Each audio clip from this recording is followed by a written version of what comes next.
Guys Soni Rathore के afternoon के mini blog में आपका स्वागत है। अभी बजे 12:38। मैं स्वस्थ हूँ, मस्त खुश आशा करती हूँ आप भी स्वस्थ मस्त और खुश होंगे।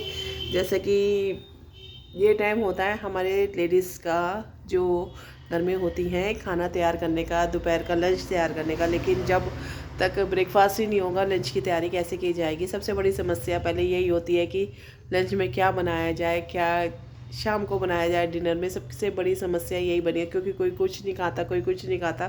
तो ये समस्या तो मेरे साथ क्या, सभी के साथ ही होगी, जैसे कि मैं आशा करती हूँ।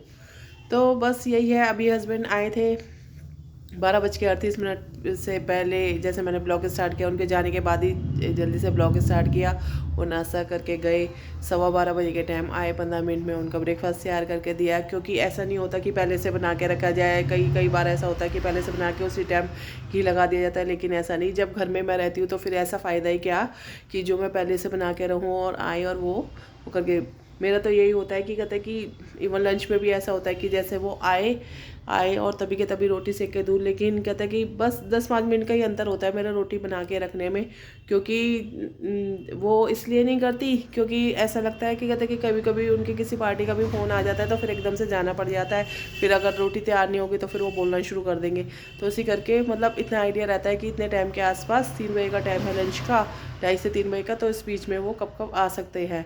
कभी तो फ़ोन करके ही आते हैं, तो बस उसी के अकॉर्डिंग ही लंच तैयार होता है। लेकिन लंच और डिनर की तो बहुत ज़्यादा, चाहे सर्दी हो चाहे गर्मी हो, लंच की सब्ज़ी में क्या बनाया जाए क्या नहीं बनाया जाए, बहुत बड़ी समस्या है। चलो आज तो मैंने लेके रख ली है मेथी थोड़ी सी कटवा के रख ली है मेरे लिए। तो थोड़ी सी मेथी, मतलब थोड़ी सी मेथी की सब्ज़ी भी जो होती है उसमें आलू डाल के इतनी बन जाती है कि थोड़ी सी मेथी फिर पराठे के भी काम आ जाती है। मतलब एक मेथी जैसी भी लोगे ना तो वो 2-3 बार यूज़ हो जाती है। और जबकि फ्रिज में रखने के बाद पानी छोड़ दीजिए, लेकिन 2-3 बार तक मेरी यूज़ हो जाती है। मैं उसको सही तरीके से फिर उसको ऐसे रखती हूँ। और रही साग की बात, साग हमारे घर में कोई खाना पसंद ही नहीं करता। कभी बना भी दिया तो बस अब साग जैसी चीज़ इतनी मेहनत से बनती है, अगर उसको 2 टाइम ना खाया जाए, या चलो एक टाइम को स्किप मार के दूसरे दिन के लंच में ना खाया जाए। क्योंकि जब तक 2 टाइम ना खाया जाए साग बनाने का फिर फ़ायदा क्या, क्योंकि सबसे ज़्यादा मेहनत लगती है साग में। तो वो भी नहीं, फिर इस करके नहीं बन पाता कि 2-2 टाइम हमें खाना पसंद नहीं है। अब कितना थोड़ा सा बनाए, या तो फिर बना के इधर उधर बांट दिया जाए, या तो इस ढंग से किया जाए। लेकिन वो भी ऐसा अच्छा नहीं लगता कि, क्योंकि जब भी कुछ बनाओ बार बार किसी को देते रहो तो ऐसा लगता है, कहता है कि पता नहीं क्यों दिया जाता है आजकल का टाइम। तो फिर ऐसे सही है। तो इसी करके फिर बस कुछ चीज़ें जो होती हैं समय के अनुसार चलती हैं, उसको समय के अनुसार ही लेके चलना पड़ता है। और जैसे कि आज है बुधवार का दिन, और जैसे हमारी पूजा कल से ही आरम्भ हो गई थी, लेकिन कल ही मेरे को ये मंदिर वगैरह वो करना था। तो लेकिन मेरे हस्बैंड ने कह दिया था, कहता है कि अभी शाम के टाइम क्या भगवानों को नहलाना धुलाना, तुम क्या करना। और वैसे भी मैं नहला धुलाने का सोच भी नहीं सकती थी, क्योंकि गंगा जल से करना था। नहलाने धुलाने का सोच नहीं सकती थी, क्योंकि मेरे पास कहते हैं जब मैं इनको स्नान वगैरह करवाती हूँ तो बाबा का चोला नया होता है, और नया चोला नहीं, कई बार सोचती हूँ कि एक चोला मेरे पास एक्स्ट्रा पड़ा रहा है। लेकिन हमेशा जब मार्केट जाती हूँ, एक बार ऐसा किया भी था, लेकिन फिर उसको रख के भूल गई थी। तो फिर मैंने कहा टाइम टू टाइम ही चल ले आते हैं तो चल सही रहता है, कहते, क्योंकि साई सिमरन वाले दिन ही उनका चोला चेंज होता है।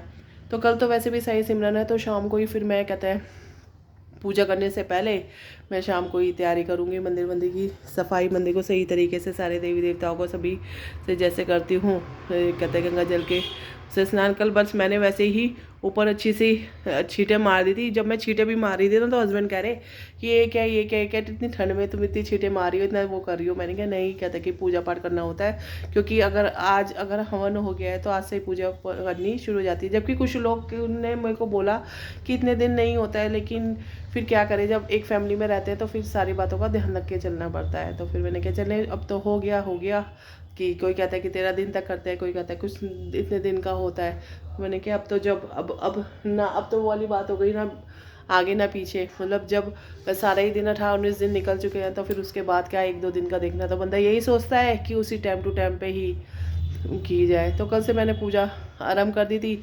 सुबह के टाइम मेरी थोड़ी तबीयत सी ऐसी हो रही थी और मैं सोचा था कि हेयर वॉश करूँगी, फिर मैंने कहा कि नहीं, अभी परसों ही तो किया था, तो चलो नहीं, इतनी जल्दी जल्दी नहीं करना, क्योंकि जितनी जल्दी जल्दी हेयर वॉश करना होता है तो फिर जल्दी जल्दी कलर करना पड़ता है। तो फिर इस करके मैंने हेयर वॉश भी नहीं किया। और कल हो जाएगा थर्सडे, परसों होगा फ्राइडे, परसों कर लूँगी। फिर मैंने कहा चल, मम्मी आएंगी कल तो मम्मी से अच्छी तरीके से तेल चम्पी करवाऊँगी, मालिश करवाऊँगी सर की, फिर परसों हेयर वॉश कर लूँगी, नहीं तो एक दिन छोड़ के कर लूँगी। और जैसा कि कल हम गए थे तो मतलब इनविटेशन हमारे पास एक दो और है जाने के। जब इनविटेशन मिलते रहते हैं ना तो एक्टिवपन वो एकदम तेज़ी से बॉडी के अंदर आ जाता है। और जब घर में रहो तो ऐसा मन करता है कि कहते हैं कि रजाई ब्लैंकेट से वगैरह। वो सुबह का मेरा आलसी होने का कारण एक यही बना हुआ है, क्योंकि अभी लव चली जाती है, ब्लैंकेट इस बेड पे रखे रहते हैं, हस्बैंड पहले बैठ जाते हैं, चाय पानी उसमें पीते हैं, फिर वो रखा रहता है, तो फिर ऐसा मन करता है इसमें पर जाओ, कौन सा किसी को देना है। अब बड़े बुजुर्ग होते हैं तो सबसे ज़्यादा फ़ायदा यही होता है कि उनको लिए नाश्ता तैयार करो, उनके लिए सब कुछ सुबह से काम हमारे चालू हो जाते हैं। लेकिन जब वो तो जैसे मम्मी पापा जी तो हमें छोड़ के चले गए, ऐसा कोई हमारे है नहीं जिनके सुबह सुबह सेवा पानी करनी पड़े, तो फिर काम फिर आराम से ही स्टार्ट करने पड़ते हैं। वंश की भी छुट्टी चल रही है, उसका IT का पेपर है 28 तारीख का, लेकिन उसने कहा कि 5 दिन की छुट्टी है और किसी पता नहीं कह रहा था 5 चैप्टर ही आने हैं, मैं आराम से तैयारी कर लूँगा। तो वो भी दूसरे कमरे में बैठा हुआ TV देखता रहता है, मोबाइल चला रहता है, जितना सीरियस नहीं लेता, जितना मैं चाहती हूँ उतना पढ़ाई को नहीं लेता। फिर हमने भी कहना, इसके पापा से भी कई बार बहस हुई है, मेरे से भी बहस हुई है, तो मतलब गले में ऐसा हो जाता है लड़ाई वाला माहौल। तो अब छोड़ ही दिया इसको, भगवान के हाथों छोड़ दिया और उसको इसके हाल पे छोड़ दिया कि जो भी होना होगा भगवान अच्छा ही करेगा, जितनी मेहनत करता है या जितना जो फल मिलना होगा वो मिलेगा। और जैसे कि अब आती है ज्ञान की बात आज ये है, पैसा और ताकत जो ज़िंदगी का फल है, ज़िंदगी का फल होते हैं, ये सभी जानते हैं, लेकिन परिवार और मित्र ज़िंदगी की जड़ भी होती हैं, जिनकी हमेशा ज़रूरत होती है। बिना परिवार के और बिना अपने फ्रेंड सर्कल के हम अधूरे ही हैं। एक बार फ्रेंड सर्कल ना हो लेकिन परिवार के बिना तो हम अधूरे ही हैं। तो बस आज का ज्ञान यही था। और जैसे कि आज है बुधवार का दिन और साईनाथ महाराज जी के शुक्राने की बात आती है। ओम साईनाथ है नमः। गुरु बिना ज्ञानी जीवन में मानी, इनकी कृपा हमेशा बनी रहे, मैं परिवार पे जैसे बनी हुई है, बनी सी हमेशा सदा बनी रहे और अपने भक्तों पर सभी पे कृपा बनाए रखे।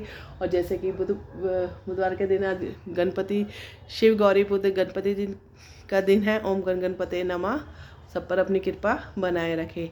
तो आज का ब्लॉग बस इतनी बातों के साथ मैं बस इतनी क्या जल्दी जल्दी बोल के मैंने बहुत सारी बातें कर दी है, इतनी सी बातें नहीं कहा जाएगा। और जैसे कि बात थी, कल मैंने शिव पुराण तो कर दिया था, साईचरितमानस रह गया था, क्योंकि मेरे को 11:30 बज गए थे। मैंने कहा इतने बजे मैं क्या करूँ, तो इसी ब्लॉग के साथ वो भी मैं अपलोड करती हूँ जल्दी से, बिल्कुल ही।